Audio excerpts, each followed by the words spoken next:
Yo tout le monde, c'est Game68240 pour une nouvelle vidéo, un tutoriel qui sera en même temps une présentation de ce qu'est un câble USB OTG qui veut dire on the go, il me semble en anglais, donc c'est traduit par OTG. Alors c'est un câble USB pour ceux qui ne le connaissent pas. D'un côté vous avez une entrée femelle USB classique qui est de l'USB 2. Il en existe également en USB 3 mais la plupart des téléphones sont uniquement en USB 2 donc vous n'en aurez pas l'utilité. Et il se termine par une sortie qui est en micro USB 2.0 dans mon cas. Et vous avez également des USB 3.0 pour les téléphones compatibles. Donc le seul que je connais c'est le Galaxy S5 de Samsung. Mais les autres, la plupart, ce sont que des ports USB, micro USB 2.0. Donc en fait ce câble il sert à quoi? Et bien simplement à connecter plusieurs périphériques USB. Donc quasiment tout ce qui est possible de connecter sur un PC sur votre téléphone. Donc pour la vidéo, moi je vais me contenter simplement d'essayer avec une souris sans fil. Sachez que ça fonctionne avec une souris avec fil ou un clavier sans fil ou un clavier avec fil ou bien les deux en même temps si vous mettez un multiplicateur USB à la sortie. Je vais ensuite vous montrer un petit test avec une clé USB, comme quoi qu'on peut récupérer les données d'une clé USB sur son téléphone, les voir en direct ou les copier, ou alors même copier des données du téléphone vers la clé USB sans acheter une clé USB forcément pour Android avec déjà ce petit port là qui coûte une fortune et qui est tellement inutile. Et ensuite pour terminer je vais vous montrer un petit test avec un casque USB qui est un casque de PC et comme quoi qui fonctionnera exactement comme sur le PC sur le téléphone. Donc d'ailleurs je m'excuse d'avance pour la qualité, je ne sais pas ce que ça va donner parce que je filme avec la GoPro et j'enregistre pas mon écran directement parce que cette fois-ci je fais des manipulations en dehors du téléphone. Donc ça sert à rien d'enregistrer directement l'écran du téléphone. Alors je vais commencer tout de suite en vous montrant avec la souris USB. Donc la souris USB, tout simplement j'ai un petit capteur comme celui-ci. Il faut simplement que je le branche. Donc avant de connecter tous les périphériques à votre câble USB, à votre téléphone, il faut d'abord le connecter au câble USB OTG. Donc d'abord je mets mon adaptateur dans la prise USB OTG et ensuite seulement je vais venir brancher le câble USB dans mon téléphone, donc sur la prise qui se trouve sur le côté en dessous ou je ne sais pas où, ça dépendra des téléphones. Voilà. Une fois qu'elle est connectée, la page de Google s'est actualisée et normalement votre écran de téléphone fera un petit truc bizarre. Je vais juste augmenter la luminosité histoire qu'on voit mieux. Voilà. Ça devrait être mieux comme ça. Ensuite j'allume ma souris sans fil.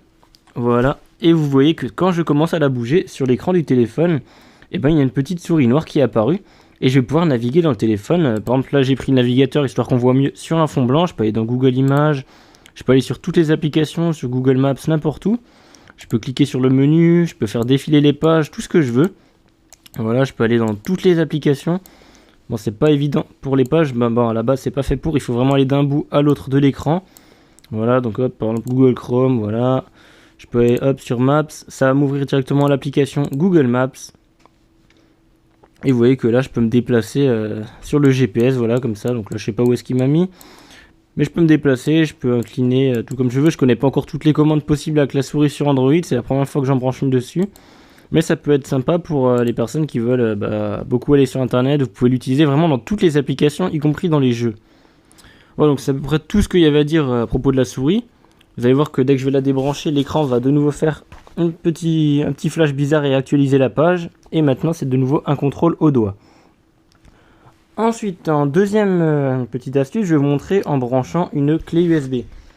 Donc la clé USB, voilà, on la branche d'abord au câble et ensuite on va brancher le câble. Après, il vous faudra un adaptateur USB, un explorateur de fichiers qui sera pour l'USB. Si vous en avez un déjà intégré, par exemple si vous avez un Sony, vous aurez File Commander qui va se lancer automatiquement. Vous verrez ensuite donc votre stockage interne, votre carte SD et votre stockage USB externe. Donc moi pour la vidéo j'ai placé juste une musique dessus. Les dossiers Android, Lost.dir et Système Volume Information seront créés de base automatiquement. Vous voyez que si je clique sur la musique, elle va s'ouvrir toute seule. Donc j'ai mis une musique sans droit d'auteur histoire de ne pas avoir de problème avec les droits d'auteur justement pendant cette vidéo. Voilà, donc ça met bien qu'elle est sur l'USB disque. Si vous n'avez pas File Commander, je vous recommande fortement Astro Gestionnaire de fichiers. Je vous mettrai le lien dans la description. Donc c'est pour simplement explorer ces fichiers. Donc quand on va ouvrir le petit menu à gauche puis aller dans Emplacement, on va repérer de nouveau USB disque.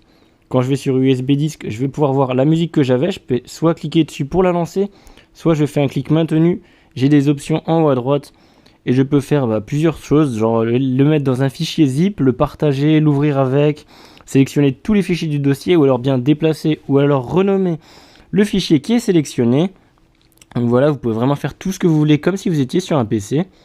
Donc moi je vais simplement juste le copier. Donc là ça a tout sélectionné, voilà. Je ne veux pas tout sélectionner, je veux juste ça. Moi il veut pas. Donc vous voyez après c'est comme si on maintenait contrôle sur un PC, hein. Vous pouvez choisir ou non ce que vous voulez. Je vais faire déplacer et je vais le mettre du coup maintenant que j'ai copié ça, je vais aller le mettre sur ma SD card 1 et je vais le mettre directement à la racine. Voilà. Là il me dit qu'il y a un problème, je ne sais pas pourquoi. Bon c'est pas grave. Je vais mettre du coup une autre musique pour la vidéo avec le casque, enfin pour le test avec le casque. Donc avec le casque c'est pareil. On débranche le périphérique USB et on vient brancher d'abord le casque sur le câble USB OTG, voilà, et ensuite on va pouvoir brancher le casque.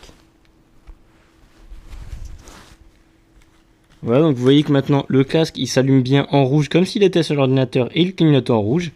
Et si je lance une musique, donc je vais aller dans Walkman et je vais lancer une musique sans copyright, je sais pas si j'en ai là-dessus. Voilà, donc j'en ai trouvé une, donc de NCS, hein, donc évidemment pas de copyright. Et je sais pas si on entendra bien au micro. Vu que j'enregistre le son avec le téléphone, je vais mettre le casque devant le micro du téléphone. Et donc là, logiquement, vous devrez entendre le son qui sort bien du casque et non du téléphone. Et le son est franchement pas dégueulasse du tout. Je sais pas si sur tous les téléphones le son sera géré de cette manière-là, mais sur un Sony, un casque USB, vous aurez vraiment un son de malade. Voilà.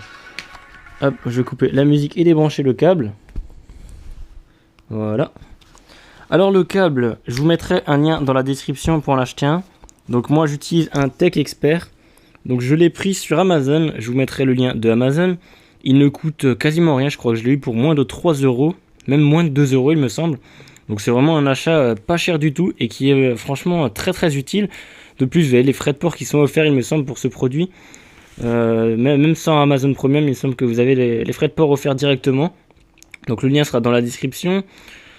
Et puis bah voilà, c'est quasiment tout, hein. Après vous pouvez vraiment faire ce que vous voulez. Je vous précise tout juste que pour la clé USB, il faudra la formater impérativement en FAT32 et non pas en NTFS ou d'autres formats, parce que seul le FAT32 est détecté par le téléphone. Vous pourrez également connecter un disque dur, donc un disque dur externe ou même un disque dur interne qui a été connecté en USB. S'il est formaté en FAT32, vous pourrez le brancher et le disque dur va se mettre à tourner via la batterie du téléphone. Et vous pourrez accéder à toutes vos données, donc vous pouvez connecter un disque dur externe de 2 Tera si vous en avez envie sur votre téléphone et vous aurez accès à toutes les données. Et après voilà, vous pouvez également, bon je sais pas si ça marche vraiment avec tout, mais en tout cas tous les gadgets, genre les pointeurs laser USB et tout, ça fonctionnera. Et peut-être même, je sais pas, j'ai pas essayé, mais si vous branchez peut-être une webcam, que vous pourrez peut-être vous en servir comme webcam. Mais bon, c'est complètement inutile sur un téléphone, c'est pour ça que je pense pas que c'est possible. Mais franchement, vous pouvez essayer un peu avec ce que vous voulez. Vous pouvez également charger un autre téléphone si ça vous chante, hein. Mais bon, c'est pas recommandé parce que ça va vous vider votre téléphone pour en recharger un autre en USB. C'est un truc complètement con, mais si jamais vous avez vraiment un téléphone que vous avez envie de sauver d'une panne de batterie, vous pouvez toujours essayer. Vous pouvez également brancher des manettes USB si elles sont compatibles. Donc je sais qu'il y a certains fabricants qui font des manettes compatibles Android, mais je ne sais pas si elles sont toutes compatibles avec tous les modèles Android.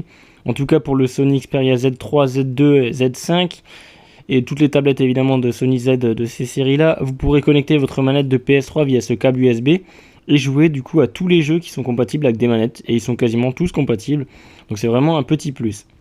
Donc voilà, j'ai pas grand chose à dire de plus pour cette vidéo. Je vous dis franchement, n'hésitez pas à acheter ce câble là. Donc c'est pas du tout un placement de produit, hein. C'est justement, je fais juste la vidéo pour vous partager l'utilité de ce câble que j'ai depuis maintenant pas mal de temps et je l'utilise régulièrement, surtout pour le casque USB qui est franchement un gros avantage. C'est beaucoup mieux que les écouteurs pour écouter la musique.